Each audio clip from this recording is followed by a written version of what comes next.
Halo Sobat Cerita. Sebelum kita memulai kisahnya, jangan lupa like dan subscribe supaya tidak ketinggalan cerita mengharukan lainnya. Saya doakan yang sudah like dan subscribe semoga selalu dilancarkan rezeki dan segala urusannya. Amin ya robbal alamin.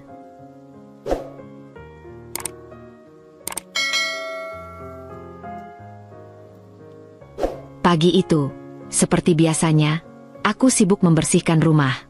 Aku baru saja selesai menyapu ruang tamu ketika suara ketukan keras di pintu membuatku sedikit terkejut. Aku berjalan ke arah pintu, menghapus sedikit keringat di dahi, lalu membukanya dengan senyum kecil. Namun, senyumku perlahan pudar ketika melihat siapa yang berdiri di sana. "Oh, Bu Ratna? Tumben Ibu datang ke sini," sapaku, mencoba menyembunyikan rasa terkejut sekaligus canggung. "Iya, sekalian jalan-jalan. Mama pikir, mumpung libur, Mama bisa mampir. Bimo bilang kamu suka sibuk sendiri, kan? Jadi, Mama mau bantu-bantu sedikit di sini," jawabnya dengan senyum yang, entah kenapa, selalu terasa dingin di mataku. Aku mempersilakannya masuk, meskipun dalam hati sudah merasa tidak tenang. Sejak awal pernikahan kami 3 bulan lalu, sikap Bu Ratna selalu tampak hangat di depan Bimo, tapi berbeda saat hanya ada aku dan dia. Bimo memang anak satu-satunya, dan aku tahu Bu Ratna sangat menyayanginya. Namun, seringkali kasih sayangnya itu terasa seperti kritik terselubung terhadapku, yang mungkin dianggapnya tidak cukup baik untuk putranya. Bu Ratna langsung berjalan mengelilingi ruang tamu, matanya tajam seperti sedang memeriksa sesuatu. "Kamu tahu, Sinta, rumah itu cerminan istri yang tinggal di dalamnya. Kalau ada debu di sudut-sudut seperti ini," ujarnya sambil menunjuk pojok lantai yang memang belum sempat kubersihkan, "artinya kamu harus lebih rajin." Wajahku memerah. Komentarnya seperti cambukan yang menyakitkan. "Maaf, Bu. Saya belum sempat bersih-bersih sampai sana. Nanti saya bereskan." "Ya, harus. Bimo kan kerja keras. Kalau dia pulang dan lihat rumah kurang bersih, itu bisa bikin capeknya bertambah," katanya lagi dengan nada tajam sebelum melanjutkan perjalanannya ke dapur. Aku mengikutinya dari belakang, berharap kunjungannya ini tidak berujung pada evaluasi rumah tangga seperti biasanya.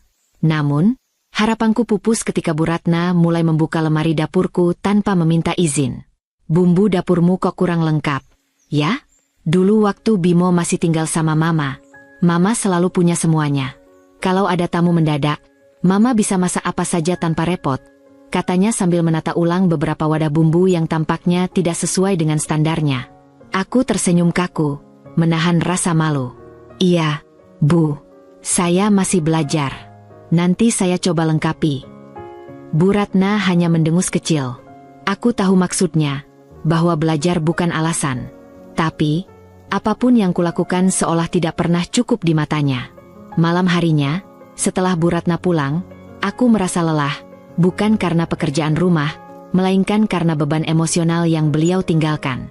Aku duduk di ruang tamu bersama Bimo yang terlihat santai sambil menonton televisi. Namun, pikiranku tidak bisa tenang. Aku tahu, aku harus membicarakan ini. "Sayang," panggilku pelan, mencoba menarik perhatiannya. "HM." Bimo menoleh, tersenyum. "Ada apa?" "Tadi siang, Ibu datang ke sini," kataku, mencoba terdengar biasa saja. "Oh ya? Mama nggak bilang ke aku," jawabnya santai. "Ngapain Mama ke sini?" Katanya mau bantu-bantu. Tapi, ya seperti biasa. Ibu sempat bilang rumah kurang bersih, bumbu dapurku nggak lengkap, dan lain-lain. Ceritaku dengan hati-hati, tidak ingin terdengar mengeluh. Bimo menghela napas panjang, lalu menggenggam tanganku. "Sayang, jangan terlalu dipikirin. Mama memang begitu. Dia itu perfeksionis, tapi dia nggak bermaksud menyakitimu. Dia cuma peduli." Aku ingin percaya pada kata-katanya, tapi rasa sesak di dadaku sulit hilang. Bagiku, perhatian itu lebih terasa seperti kritik yang terus-menerus menguji kesabaranku. Namun, aku hanya mengangguk, memilih untuk tidak memperpanjang pembicaraan. Beberapa hari kemudian, kejadian serupa terulang. Pagi itu, aku sedang mencuci piring ketika suara ketukan pintu lagi-lagi mengagetkanku. Ketukan yang tegas itu segera memberitahuku siapa yang datang. Aku membuka pintu dan, seperti dugaanku, Bu Ratna berdiri di sana dengan senyuman kecil. Kali ini beliau membawa plastik besar berisi makanan. Mama bawain ini. Biar kalian nggak repot belanja. Dulu waktu Bimo masih tinggal sama Mama, dia selalu makan masakan Mama. Mama tahu dia suka ayam ungkep, jadi Mama bawain. Ujarnya sambil berjalan masuk tanpa menunggu undangan dariku. Oh, terima kasih, Bu. Ucapku, mencoba terdengar tulus meskipun hatiku bertanya-tanya. Apalagi yang akan dikomentarinya kali ini? Setelah menaruh plastik di dapur, Bu Ratna langsung berjalan ke kamar. Aku mengikuti dengan langkah ragu. Ketika sampai di kamar, matanya langsung tertuju pada tumpukan baju yang belum sempat kusetrika. Sinta, kamu tahu kan, baju suami itu harus selalu rapi. Kalau orang lain lihat baju Bimo kusut, nanti yang disalahkan pasti kamu. Sebagai istri, kamu harus lebih teliti, katanya dengan nada tegas. Aku hanya bisa menunduk, menahan rasa malu yang bercampur kesal. Aku tahu aku belum sempurna. Tapi kenapa beliau selalu menemukan kekuranganku? Hari itu terasa begitu panjang, bahkan lebih berat dari sebelumnya. Hari itu aku memutuskan untuk keluar rumah sejenak, mencoba melarikan diri dari suasana yang selalu menyesakkan setiap kali Bu Ratna datang.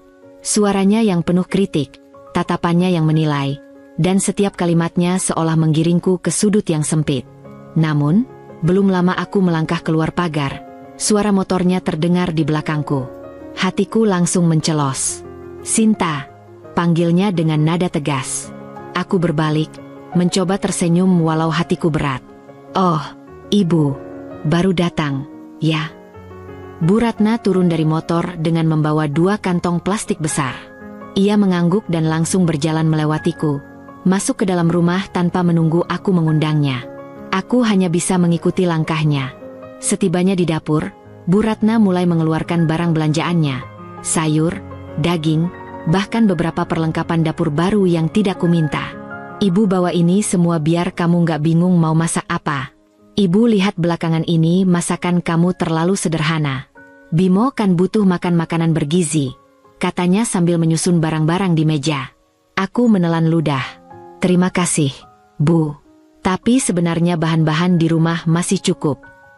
Bukan soal cukup atau tidak, Sinta. Kamu itu istri. Tanggung jawabmu adalah memastikan suami makan yang terbaik. Kalau kamu masak sembarangan, nanti yang rugi siapa? Bimo. Kamu nggak mau dia sakit, kan? Aku hanya bisa mengangguk, meski kata-katanya membuat dadaku sesak. Rasanya sulit sekali menyampaikan pendapat tanpa dibantah atau dianggap salah. Bu Ratna tidak berhenti sampai di situ. Setelah selesai di dapur, ia berjalan ke ruang tamu dan mulai memeriksa sudut-sudut rumah. Aku tahu apa yang akan terjadi selanjutnya. Ini debu di rak buku kok masih banyak? Kamu bersih-bersihnya gimana? Sih? Jangan malas, Sinta. Kalau rumah bersih, Bimo juga pasti betah, katanya sambil mengelap rak dengan sapu tangan yang selalu ia bawa.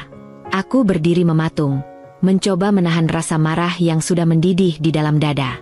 Malam itu, setelah Bu Ratna pulang, aku akhirnya memberanikan diri untuk berbicara serius dengan Bimo. Aku tahu aku harus mengatakan sesuatu sebelum semua ini menghancurkan perasaanku lebih dalam. Bimo, aku mau ngomong, kataku sambil duduk di sampingnya. Ngomong apa? Tanyanya, tanpa melepaskan pandangan dari ponselnya. Ini soal ibumu, ucapku, mencoba terdengar tenang meski emosiku sudah menggelegak. Bimo akhirnya menoleh, meski wajahnya menunjukkan sedikit keengganan. Mama lagi? Kamu kenapa sih selalu mempermasalahkan Mama? Aku tertegun. Bukan aku yang mempermasalahkan, Bim.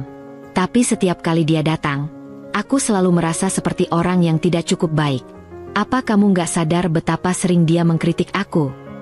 Bimo menghela napas panjang. Mama itu peduli. Sayang, kamu terlalu baper. Deh, nggak semua yang dia bilang itu maksudnya jelek. Bimo, dia bilang masakanku nggak bergizi, rumah ini kotor, aku malas. Itu peduli atau menghina? Tanyaku, suaraku mulai bergetar. Bimo berdiri dari sofa, jelas terlihat kesal. Sinta, kamu istri, ya memang tugas kamu ngurusin rumah dan aku. Kalau Mama komentar, itu karena dia mau kamu jadi lebih baik, bukan malah ngeluh kayak gini. Kata-katanya menusukku seperti belati. Aku ingin berteriak, ingin menjelaskan betapa aku sudah berusaha keras. Tapi rasanya semua itu sia-sia. Keesokan harinya, aku kembali menerima kunjungan dari Bu Ratna. Tapi kali ini, dia datang tidak sendiri. Seorang wanita muda, dengan wajah cantik dan pakaian rapi, ikut masuk ke rumah bersamanya. Sinta, kenalkan ini Dina, anak teman Mama. Dia lulusan manajemen, baru selesai magang di sebuah perusahaan besar. Dina ini perempuan yang mandiri dan telaten. Cocok banget kalau dijadikan panutan, katanya sambil tersenyum penuh arti. Aku menatap Dina dengan bingung, lalu beralih ke Bu Ratna. Panutan untuk siapa, Bu? Bu Ratna tertawa kecil. Ya, untuk kamu, Sinta. Kalau kamu belajar dari Dina, mungkin kamu bisa jadi lebih terampil ngurus rumah dan suami. Kata-kata itu seperti petir yang menyambar. Aku tidak percaya dia benar-benar membawakan panutan untukku, seolah-olah aku adalah murid yang gagal. Dina tampak canggung, tapi Bu Ratna tetap tersenyum tanpa rasa bersalah. Setelah Dina pergi, aku mencoba menghubungi Bimo di tempat kerja. Aku ingin dia tahu apa yang baru saja terjadi. Tapi, seperti biasa, teleponku tidak diangkat. Saat malam tiba, Bimo pulang dengan wajah lelah. Aku langsung mendekatinya. Bimo, tadi ibu datang lagi. Dan dia bawa seorang wanita yang katanya harus jadi panutanku. Kataku dengan suara tinggi, tidak bisa lagi menahan kekesalanku. Bimo tampak bingung. Maksudnya apa, Dina? Iya, Dina. Ibu bilang aku harus belajar dari dia. Apa itu masuk akal buatmu, Bim? Bimo hanya menggelengkan kepala, lalu mengusap wajahnya. Sinta, kamu ini ribet banget. Mama cuma bercanda kali. Kenapa kamu harus ambil hati? Bercanda? Ini sudah terlalu jauh, Bim. Aku nggak tahu sampai kapan aku bisa tahan dengan ini semua. Ucapku dengan suara bergetar. Alih-alih meredakan situasi, Bimo justru bangkit dan berjalan ke kamar. Aku capek, Sinta. Aku nggak mau ribut soal ini lagi. Melihat punggungnya yang menjauh, aku merasa seperti berada di titik nadir. Aku sadar bahwa aku bukan hanya berjuang melawan Bu Ratna, tapi juga berjuang untuk mempertahankan suamiku, yang sepertinya mulai kehilangan empati. Hari itu, aku merasa semakin terpojok. Bu Ratna datang lebih pagi dari biasanya, dan suasana di rumah pun langsung berubah. Seperti biasanya, dia tidak memberitahu aku sebelumnya. Begitu dia tiba, dia langsung mengeluarkan barang-barang belanjaannya yang penuh dan mulai mengacak-acak dapur. Sinta, kamu lihat tidak, piring-piring ini sudah kotor semua? Kok bisa? Ya, dibiarkan begitu saja? Kalau kamu nggak bisa jaga kebersihan, gimana nanti Bimo? Ujar Bu Ratna dengan nada yang lebih tajam dari biasanya. Aku tersentak, langsung berbalik dari tempatku berdiri di dapur. Ibu, piring itu belum kotor, cuma ada beberapa sisa makanan. Aku akan segera mencucinya kok, jawabku dengan nada sabar, berusaha menghindari konfrontasi. Tapi Bu Ratna tidak memedulikanku. Dia melangkah lebih dalam ke ruang tamu dan mulai memeriksa barang-barang lainnya. Setiap sudut rumah yang tak sempurna akan jadi bahan omongan untuknya.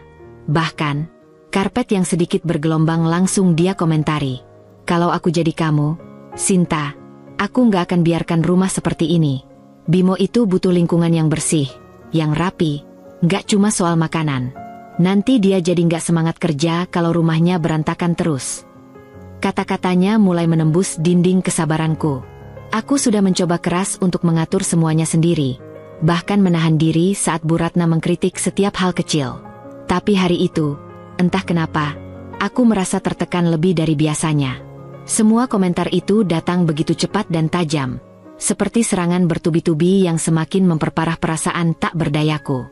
Aku memutuskan untuk tidak membiarkan ini terus berlangsung tanpa ada penjelasan. Ibu, aku sudah mencoba mengatur semuanya. Aku tahu apa yang terbaik buat rumah ini dan Bimo. Aku minta maaf kalau ada yang kurang, tapi jangan terus-terusan mengkritik seperti ini. Aku juga butuh dihargai.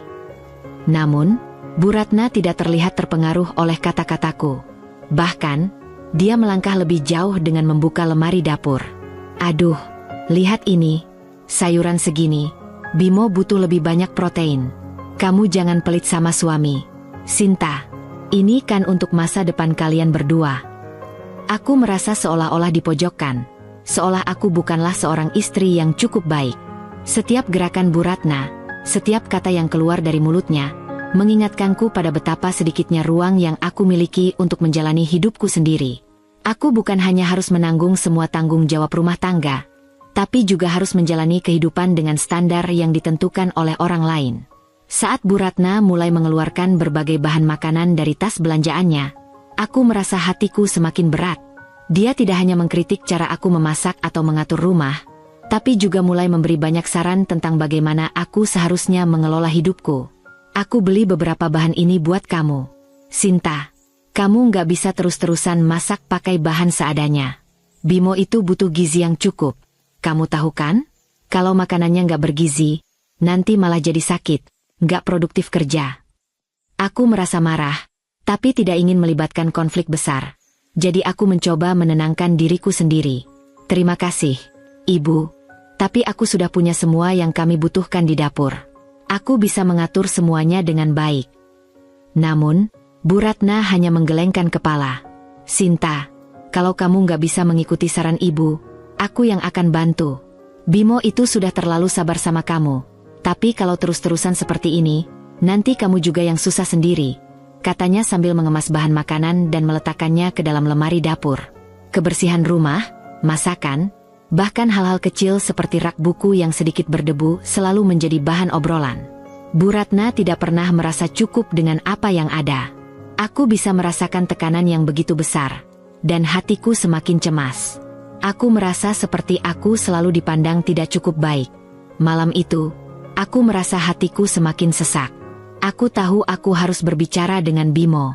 Tapi kali ini, aku tidak hanya ingin menyuarakan perasaanku tentang Bu Ratna. Aku ingin dia mendengar apa yang sebenarnya terjadi dalam rumah tangga kami. Namun, saat aku menghadapnya, suasana menjadi kaku. Bimo tampak tidak tertarik dan terlihat kelelahan. Bimo, aku ingin bicara, tolong dengarkan aku sebentar, kataku, berusaha mencari kata-kata yang tepat. Bimo hanya mengangguk pelan, tetapi matanya tetap terpaku pada televisi. Aku menarik napas dalam-dalam sebelum mulai berbicara.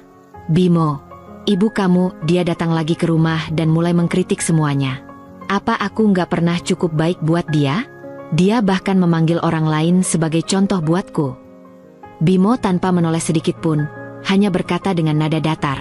Sinta, kamu terlalu sensitif. Mama cuma ingin yang terbaik untuk kita. Dia nggak bermaksud nyakitin kamu. Seketika itu, semua yang kurasakan terasa semakin berat. Aku merasa sangat sendirian, seperti ada tembok yang menghalangi antara kami berdua. Bimo, ini bukan soal sensitif. Ini soal menghargai. Aku butuh dukunganmu, bukan terus-terusan dikecam. Bimo akhirnya menatapku dengan lelah. Lihat, Sinta, jangan selalu pikirin Mama. Dia hanya ingin kita hidup lebih baik. Aku nggak bisa kalau terus-terusan ada konflik kayak gini. Aku diam sejenak, merasakan betapa jauh jarak di antara kami. Aku mencoba menenangkan diriku, tapi semakin aku berpikir, semakin aku merasa terjebak. Bu Ratna dan sikapnya yang tak pernah cukup puas sudah cukup membuatku merasa lelah. Dan sekarang, Bimo, suamiku sendiri, justru berpihak padanya. Aku menyandarkan diri di kursi dan menatap kosong.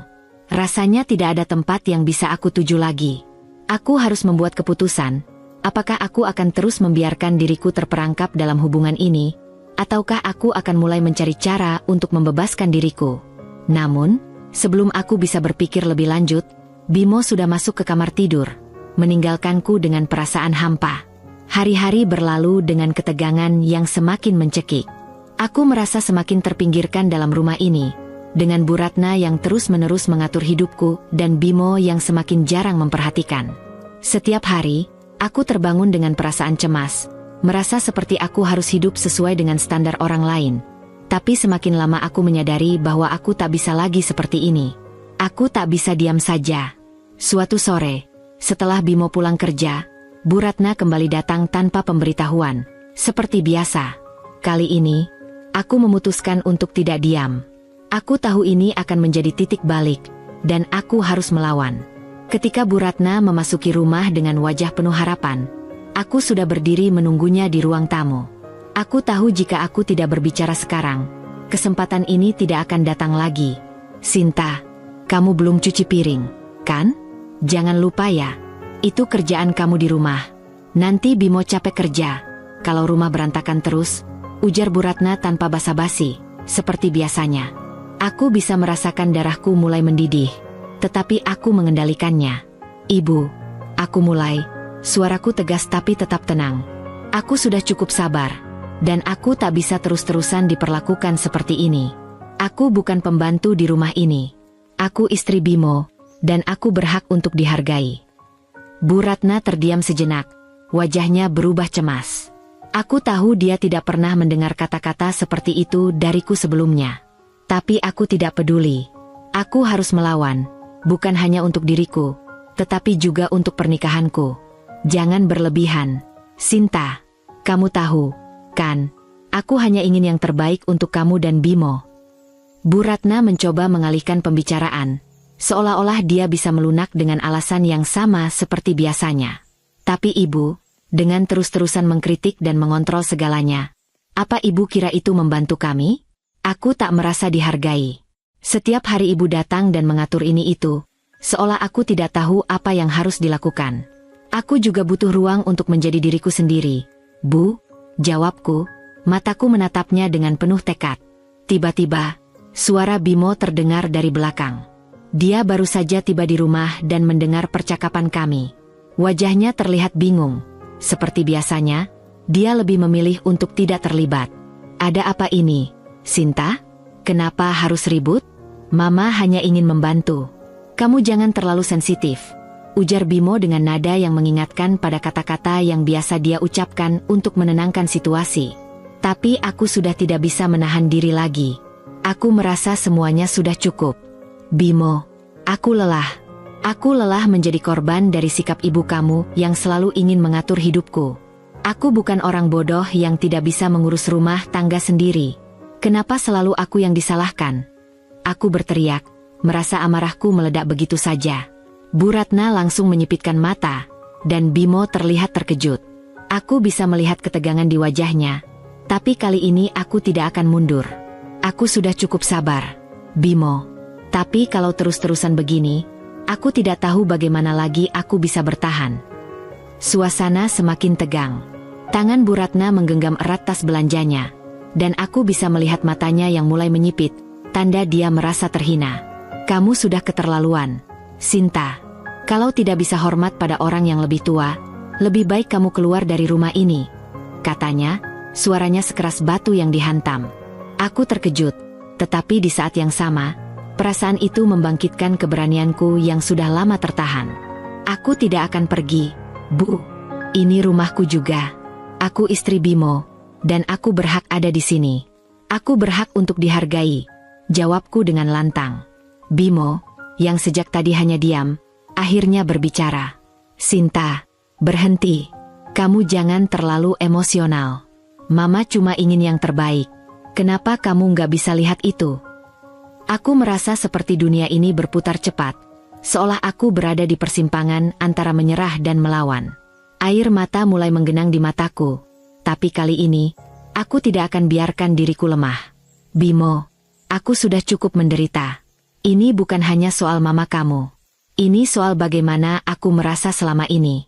Aku tak bisa terus-terusan hidup seperti ini. Setiap kata yang keluar dari mulutku terasa berat, tapi juga membebaskan. Tiba-tiba, semuanya terasa seperti meledak. Ada sesuatu yang meletus dalam diriku, sebuah kekuatan yang selama ini terpendam. Aku sudah lelah menjalani hidup dengan perasaan selalu terpojok. Aku tidak akan diam lagi. Ini adalah hidupku, dan aku akan bertarung untuk itu. Bimo terlihat bingung, tapi aku bisa melihat sedikit rasa cemas di matanya. Dia mulai meragu. Sinta, kamu benar. Aku nggak tahu harus gimana. Mama dan aku cuma ingin yang terbaik untuk kita. Tapi, kalau kamu merasa begitu, Aku menyela dengan cepat. Bimo, aku ingin kamu memilih. Kalau kamu terus mendukung ibumu, aku tak bisa lanjutkan pernikahan ini. Aku sudah cukup tertekan, dan aku tidak bisa lagi terus hidup dalam bayang-bayangnya. Suasana menjadi hening. Bu Ratna, yang sudah mulai bersiap untuk melontarkan kata-kata tajam lainnya, terdiam. Aku bisa melihat bahwa aku telah mengguncang semua yang ada di rumah ini. Ini adalah titik balik. Aku sudah memutuskan, dan aku tidak akan mundur lagi. Bimo berdiri terpaku, matanya kosong. Aku tahu ini bukanlah akhir dari segalanya, tapi ini adalah awal dari perubahan besar dalam hidupku.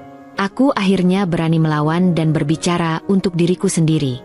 Setelah kejadian itu, suasana di rumah mulai berubah. Bu Ratna jarang sekali datang, dan aku merasa ada ruang yang lebih lega untuk bernapas. Seperti yang aku harapkan, Bimo kembali menunjukkan perhatian yang lebih kepadaku. Walaupun masih ada ketegangan tersisa di antara kami, aku merasakan sedikit kelegaan. Ini bukan berarti semuanya menjadi sempurna, tapi setidaknya aku merasakan sedikit kebebasan yang telah lama hilang. Pagi-pagi, aku bangun dan menemukan Bimo sudah di meja makan, siap sarapan. Sejak beberapa waktu lalu, dia lebih sering pulang tepat waktu dan tidak lagi meninggalkan rumah begitu lama. Aku merasa sedikit terkejut, tetapi juga senang melihat perubahan itu. Sinta, maaf kalau aku belakangan terlalu cuek, ucap Bimo sambil menatapku dengan mata yang penuh penyesalan. Aku tahu kamu sudah merasa terabaikan. Aku akan berusaha lebih baik. Aku hanya tersenyum kecil, meski hatiku masih diliputi sedikit keraguan. Aku hanya ingin kita bisa lebih saling menghargai. Aku nggak mau terus merasa seperti yang aku rasakan dulu, Bimo.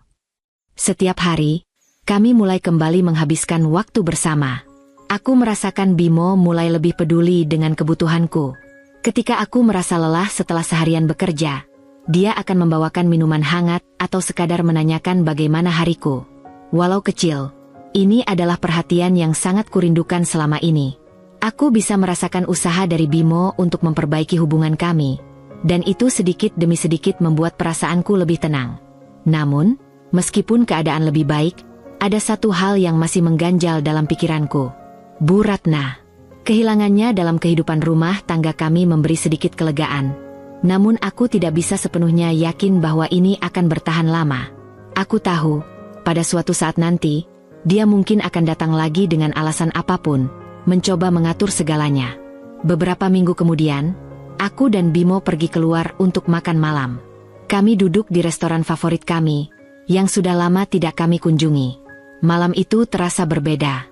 Bimo lebih santai, tertawa, dan berbicara lebih banyak daripada biasanya. Aku merasa seperti kami kembali menemukan momen-momen kebersamaan yang sudah lama hilang. Sinta, aku tahu aku nggak sempurna, kata Bimo sambil memandangku dengan tatapan yang dalam. Tapi aku akan berusaha untuk menjadi suami yang lebih baik, untuk kamu. Aku janji. Aku merasakan ketulusan dalam kata-katanya. Tanpa aku sadari, air mata menggenang di mataku. Ini adalah pertama kalinya dalam waktu lama aku merasa dihargai sepenuh hati. Aku juga janji, Bimo. Aku akan berusaha menjadi istri yang lebih baik. Tapi aku juga ingin kamu tahu, aku nggak mau lagi merasa terpojok, nggak mau lagi merasa hidup dalam bayang-bayang orang lain. Jawabku, suaraku bergetar. Kita harus lebih berani untuk menjadi diri kita sendiri, tanpa takut dikritik atau diatur oleh orang lain. Bimo meraih tanganku dan menggenggamnya erat. Aku mengerti, Sinta. Aku akan selalu mendukungmu. Kita berdua akan saling menjaga, ya. Aku mengangguk, merasa sedikit lebih lega. Mungkin, inilah langkah pertama menuju perbaikan. Kami bisa berjuang bersama, saling mendukung, dan mengatasi masalah apapun yang datang.